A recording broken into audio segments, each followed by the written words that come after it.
Hey there. Welcome to All Things Social Security. I'm Stephanie Joy. Whether you are a first-time viewer, an occasional viewer, a subscriber, or one of the three tiered benefactor members, I want to welcome you and let your video begin. Remember, if you haven't checked out the memberships, it might be something up your alley because it gives you an opportunity for a little more Social Security disability attorney attention if you need it, but don't have representation and don't want to do a full-fledged consultation. Okay, have a great one, guys. Stay tuned. Good morning. Okay, so I just had a phone call from an ALJ's senior attorney advisor. The case was recently appealed for a hearing. And it was very kind of sad because it was clear it was not looked at in any recognizably competent way on reconsideration. It sat there for many months, well, actually on initial for most months, then it quickly got denied after sitting there forever with no adjudicator. Then when one came on, it was denied. We did the recon appeal, and shortly thereafter, that was denied. And it was kind of clear to me that nobody was really looking at anything. You could kind of tell when they pop in, if they add anything, what they're doing. In any event, because to me, it was a clear over 60 person who would probably maybe even went on a listing, but certainly it's almost someone who's, well, I'm not going to get into the medical part, but it was a clear win, any which way you looked at it. So I got a call from the attorney advisor that they want to do an OTR. And I know I had a video about OTRs, on the record review and award. And it sounds like we're going to get it, but I want to tell you the hang up that we had to resolve. It was pretty easy to resolve in this instance because my person had family to help get the evidence we needed. So in this case, the person made a lot of money per year. It was a very, very arduous job back when she was working, which was last worked like back in 2019. So it's been a long time, but it was still within the 5-year window. Okay, so if the last year the person worked, they only worked through April. That's about a third of a year. You would expect to see a third of the income. However, the income by and large matched the prior 2 years. Now, the third year before that was skyrocket income. So it was a little unclear what was going on, and what the ALJ wanted to know was, can we get a statement confirming that she really did stop in April? Because if she worked all of let's say 2018 and made, say, $50,000, and she made $50,000 in 2019, but only worked till April, that doesn't seem to make sense unless there's some explanation. So we had to go find out the explanation.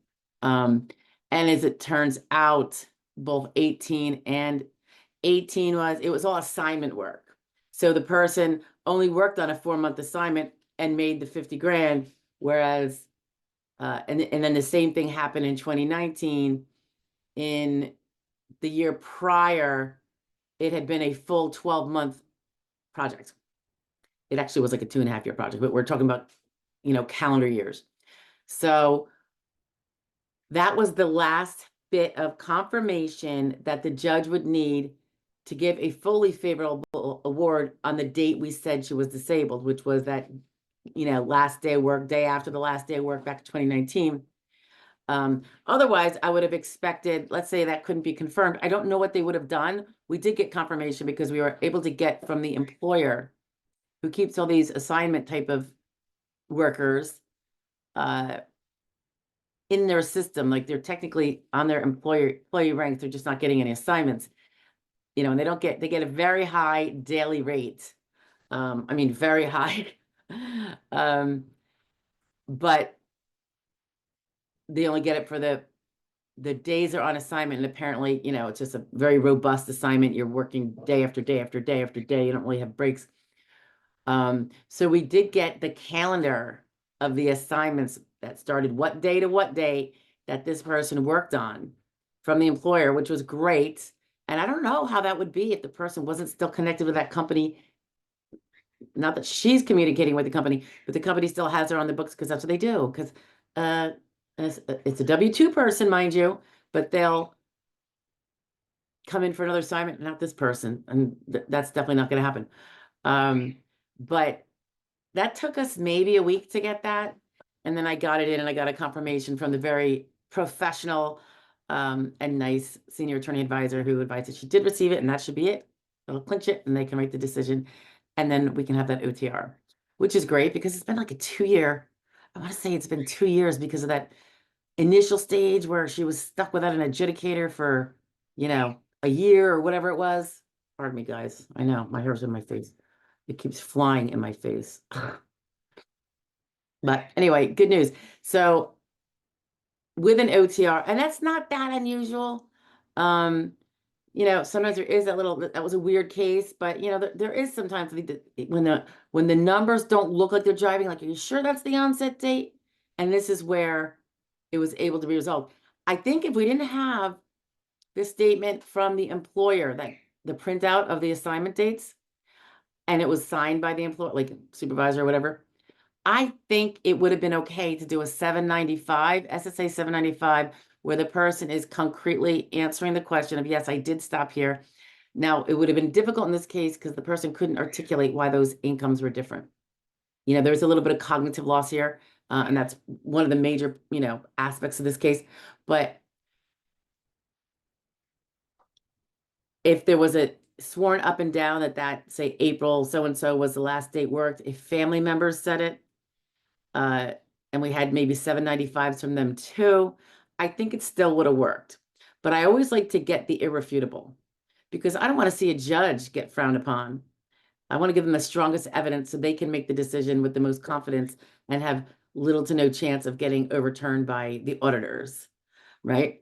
So if we can get the strongest evidence possible, and going to an employer is always going to be better than just ourselves making the promise that this is what happened.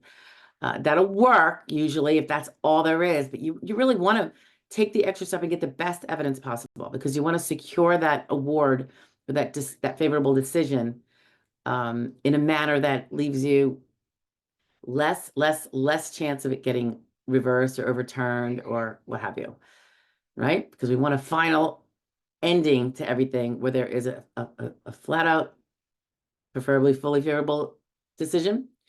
And when I say fully favorable, you probably heard this before, versus a partially favorable, and of course, versus a denial. So a partially favorable is when they do say you're disabled. However, it's not on the date you alleged. It's going to be something more recent, which generally means you're going to get less back benefits. It's really bad if it's like far enough out where you're no longer insured for SSD, but you had a concurrent case with SSI, and all you get is the SSI. That's extraordinarily painful because it's partially favorable, but the person's Social Security disability is gone. They could appeal that, but remember, there's always risks with appeal. So anyhow, so it looks like we're going to get the fully favorable. Got that last little bit of evidence they wanted because they were questioning that last date. Not that they were questioning it. They're just questioning, is there a way we can get proof of that to substantiate the evidence for our decision? So I was thrilled to be able to do that. And it was wonderful. So I look forward to that. I look forward to my client getting the stress of this case off her plate so that she can focus on her health in her latter years here. Okay. Have a good one, guys.